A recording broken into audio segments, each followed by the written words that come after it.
Today, we need to talk about something that's been keeping me up at night. Starting January 2026, there are new airport rules specifically affecting travelers over 70, and I'm seeing seniors getting turned away at the gate because nobody warned them. Nobody. And that breaks my heart because these are preventable situations. You might be thinking, I've been flying for decades, I know what I'm doing. And you're right, you probably do. But here's the thing, the rules changed. Not just little tweaks. We're talking about documentation requirements, security procedures, and boarding policies that are completely different from what you experienced even 2 years ago. And if you show up unprepared, you could be denied boarding. Not because you did anything wrong, but because you didn't know about rules that weren't even announced properly. This isn't just theory. This is real-world knowledge from someone who will personally hand you that extra blanket. Who's seen what happens when passengers don't know their rights? Just last month, I watched a 73-year-old gentleman miss his daughter's wedding because his ID didn't meet the new federal requirements. He had no idea. The ticket agent had no flexibility, and that flight took off without him. I don't want that to be you. If you want more practical travel secrets straight from the galley, please do me a favor and smash that subscribe button right now. And tell me in the comments, are you over 70 or are you helping a senior traveler prepare for an upcoming flight? I read every single comment and build my videos based on what you want to know. All right, let's dive in. I'm going to share 11 critical things you need to know before you step foot in that airport in 2026. These aren't suggestions, these are requirements, and I'm going to tell you exactly how to handle each one. Let's start with the one that's catching the most people off guard. Part 1, pre-flight and documentation. Number 1, the new Real ID Deadline Reality Check. Here's what's happening. As of May 7th, 2025, you cannot board a domestic flight with a standard driver's license anymore. It must be a Real ID compliant license. And here's the kicker. Many seniors renewed their licenses years ago and have no idea whether theirs is compliant or not. From my experience in the galley, I've seen this confusion cause more gate delays than weather. Passengers arrive with a license they've had for 8 years and suddenly they're told it's not valid for air travel. The stress, the panic, the missed flights, it's heartbreaking. Here's what you need to do right now. Take out your driver's license, look at the top right corner. Do you see a star inside a circle or a star inside a cutout of your state? That's the Real ID marker. If you don't see that star, your license will not get you through TSA starting May 2025, period. Now, if your license isn't compliant, don't panic. You have options. You can use a valid US passport or passport card instead. These are always acceptable. But if you don't have a passport and your license isn't Real ID compliant, you need to visit your DMV now, not next month, now, because appointments are already booking out weeks in advance as the deadline approaches. I once had a passenger named Margaret, 76 years old, traveling to see her first great-grandchild. She got to the airport 3 hours early, did everything right, and was turned away at security because her license didn't have that star. She didn't know. Nobody told her. She missed that flight and had to reschedule, costing her hundreds of dollars and missing the baby's first day home. Don't be Margaret. Check your ID today. Number 2, medical documentation you actually need, not what you think. Let me clear up some major confusion. You do not need a doctor's note just because you're over 70. That's a myth. Airlines cannot discriminate based on age alone. However, there are specific medical situations where documentation is now required, and the rules tightened in late 2025. Here's the insider truth. If you require supplemental oxygen, use a wheelchair for mobility beyond standard airport distances, or have a condition that might require medical attention during flight, you need to complete a medical clearance form 48 to 72 hours before departure. This is new. It used to be more flexible. The form is called a MEDIF, Medical Information Form, and not every airline calls it the same thing. Delta calls it a Special Service Request. United calls it Accessible Travel Services.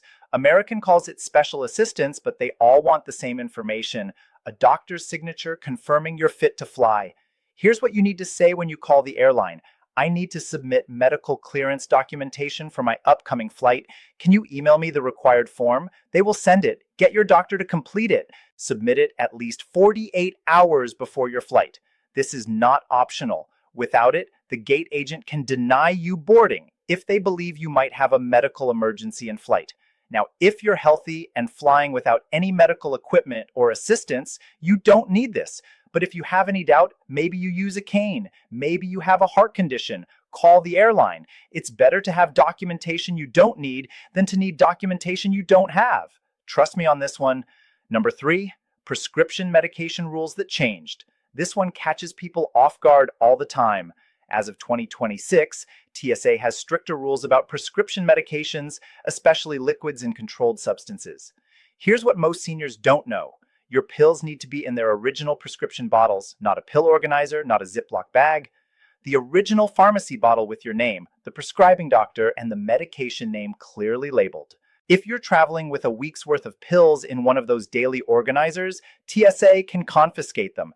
I know that's inconvenient, but here's why it matters. TSA needs to verify that the medication belongs to you and is legal. Without that prescription label, they have no way to confirm it. And with increased security around opioids and controlled substances, they're not taking chances anymore. Here's what you do. Before you pack, separate out the pills you need for your trip and ask your pharmacist for a duplicate labeled bottle. Mosties will do this for free if you explain you're traveling. Keep that bottle in your carry-on, never in checked luggage. Checked bags get lost. Your heart medication cannot get lost. For liquids, things like insulin or liquid antibiotics, you're allowed to bring more than the standard 3.40, but you must declare them at the security checkpoint. Don't just throw them in your bag and hope they don't notice. Walk up to the TSA officer and say, I have medically necessary liquids in my bag that exceed 3.40. They'll pull your bag aside and test the liquids. It takes an extra 2 minutes. That's it. One more thing. If you use injectable medications like insulin or EpiPens, carry a copy of your prescription or a doctor's note. It's not legally required, but it makes the process so much smoother. I've seen passengers get held up for 20 minutes because TSA wasn't sure about their insulin pens. A simple prescription printout solves that instantly. Part 2. At the airport, security and boarding number 4, TSA pre-check for seniors, the free alternative nobody mentions. Everyone talks about TSA pre-check, and yes, it's fantastic. You keep your shoes on, your belt on, your laptop stays in your bag. It's a dream. But did you know that travelers 75 and older get to keep their shoes and light jackets on, even in the regular TSA line? This is a little-known TSA accommodation that started in 2023, and most seniors have no idea about it. You don't need to pay for pre-check to get some of the benefits. If you're 75 or older, you can leave your shoes on during standard screening. You still have to remove your belt if it has a large buckle, but the shoes, nope, keep them on. Here's what you do. When you get to the security line, tell the TSA officer, I'm 75 and I'd like to keep my shoes on. They'll direct you through. That's it. It's your right. It's official TSA policy. Use it. Now, if you're under 75 but over 70 and you're thinking, what about me? Here's my crew secret. Get TSA pre-check. It's $78 for 5 years, which breaks down to about $50 per year. That's less than one checked bag fee. And the time and stress you save, priceless. You can apply online, schedule an appointment at an enrollment center, and you'll have it within 2 to 3 weeks. But here's the insider tip nobody tells you. If you have certain credit cards, they reimburse the TSA pre-check fee. Cards like the Chase Sapphire Reserve, Capital One Venture, or even some American Express cards cover it completely. Check your credit card benefits before you pay out of pocket. You might already have this covered and not even know it. Number 5, the pre-boarding rights they don't announce. All right, this is a big one. Airlines are required by federal law to allow passengers who need extra time or assistance to board before general boarding begins. This includes seniors. But here's the problem, they don't always announce it clearly, and many seniors feel embarrassed to ask. Let me tell you something from 15 years in the galley, we want you to pre-board. We would much rather have you settled in your seat before the chaos of general boarding than have you struggling down the aisle with 200 people behind you. It's safer for you, it's easier for us, and it keeps the boarding process moving smoothly. Here's what qualifies you for pre-boarding. If you need extra time to get settled, if you need to store a mobility device, if you have difficulty walking long distances, or if you simply feel more comfortable boarding early, you qualify. Age alone doesn't automatically qualify you, but needing extra time does. And let's be honest, many of us over 70 do need that extra time. Here's exactly what you say at the gate. I'd like to request pre-boarding because I need extra time to get settled. That's it. You don't need to justify it. You don't need a doctor's note. You don't need to feel guilty. The gate agent will allow you to board during the pre-boarding phase, which happens right after active military and families with small children. Now, some airlines call this priority boarding or courtesy boarding, but it's all the same thing. You board early. No extra charge. It's free. It's your right. I once had a lovely couple in their early 70s who didn't know to ask. They waited until their boarding group was called and the husband was using a cane. By the time they got down the aisle, he was exhausted and nearly fell trying to lift their carry-on. If they had pre-boarded, I would have been there to help them with no rush, no crowd, no stress. Please, my wonderful seniors, ask for pre-boarding. We're here to help you. Number 6, new mobility device screening procedures. If you use a cane, walker, wheelchair, or any mobility device, TSA updated their screening procedures in 2025, and you need to know what to expect so you're not caught off guard. Here's what changed. TSA now uses advanced screening technology for mobility devices, which means your device might go through a separate scanner or get swabbed for explosives.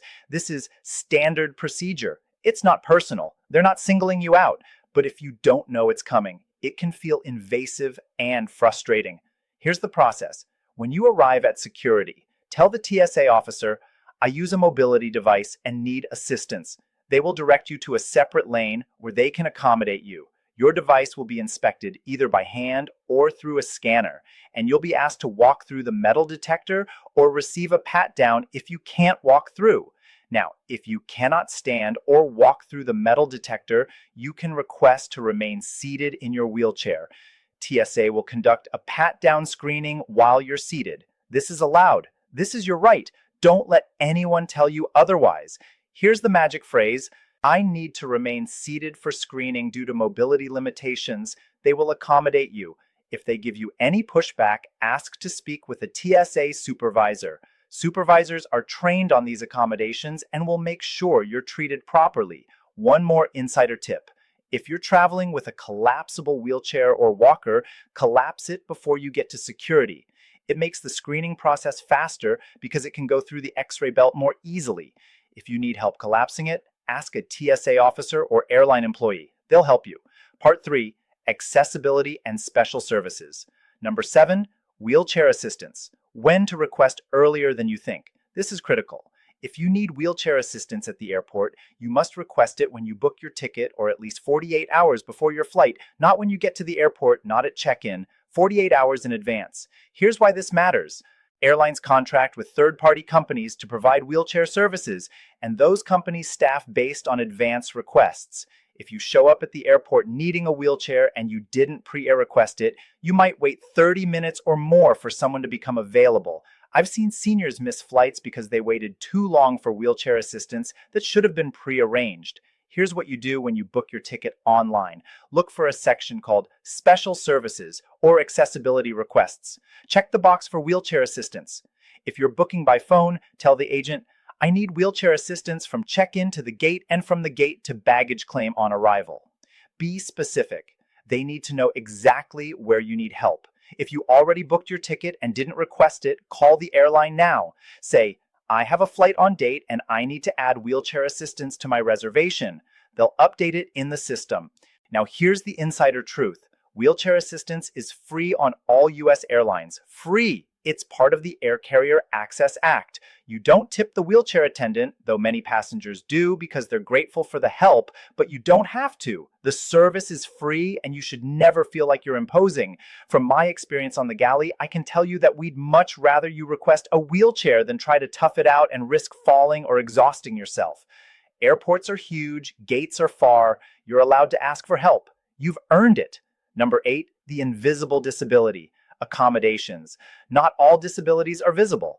Maybe you have chronic pain, arthritis, breathing issues, anxiety in crowds, or cognitive challenges. These are real conditions that affect your ability to navigate an airport comfortably, and you are entitled to accommodations even if you don't look disabled. Here's what airlines don't advertise. You can request extra time, priority seating, escort services, or other accommodations even without a visible mobility device.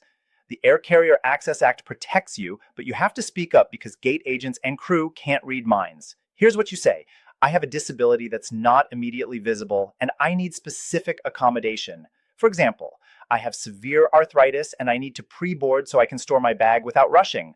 Or I have anxiety in crowded spaces and I need assistance navigating security. Airlines are required to provide reasonable accommodations. Reasonable means it doesn't fundamentally change the flight operation. Pre-boarding, reasonable extra time, reasonable. Requesting a specific seat near the bathroom because you have a medical condition, reasonable. Asking to sit in an exit row without meeting the requirements, not reasonable. Bonus tip. Before we wrap up, if you're finding this helpful and you want to make sure you never miss an insider secret that could save your next trip, hit that subscribe button right now. Seriously, do it because I've got so many more tips coming your way. All right, let's do a quick recap of what we covered today. We talked about the Real ID deadline and making sure your license has that star. We covered medical documentation, prescription medication rules, and how TSA PreCheck works for seniors. We went through pre-boarding rights, mobility device screening, and when to request wheelchair assistance. We discussed invisible disability accommodations, companion care seating rules, and how to travel with oxygen or CPAP machines. And finally, we covered connecting flight protection with that meet and assist service. That's 11 things that could mean the difference between a smooth trip and a nightmare at the airport. Bonus tip. Before I let you go, here's one more insider tip that flight attendants wish more passengers knew. If you're over 70 and traveling alone, tell your flight attendant during boarding. Just a simple, "Hi, I'm traveling alone today and I wanted to let you know in case I need assistance." Why does this matter? Because if there's turbulence, if there's an emergency, if you need help reaching the bathroom or retrieving your bag, we already know to check on you. We're not going to hover or treat you like a child, but we'll keep an eye out. And trust me, in 15 years, I've seen situations where that simple heads up made all the difference. You are the reason we fly. Your comfort and safety are what matter most. Don't be afraid to speak up, ask questions, and advocate for yourself. The crew is there to help you. These accommodations exist because you deserve them. You've earned them. Use them. Now, I want to hear from you. What's your biggest concern about flying as a senior traveler? Is it the security lines, the long walks through the airport, medical equipment? Drop your answer in the comments below. I read every single one, and your questions help me create content that actually serves you. If you found this video helpful, please share it with a senior traveler in your life who needs this information. Send it to your parents, your grandparents, your neighbor who's planning a trip. This information could save someone's vacation or even prevent a serious injury. And if you haven't already, hit that subscribe button and ring the notification bell so you never miss an insider secret. I've got videos coming up on how to get free upgrades, what to do if your flight gets canceled, and the crew secrets airlines don't want you to know. Thank you so much for flying with me today. I'm US Move and Money. Don't forget to subscribe, and I'll see you in the next video.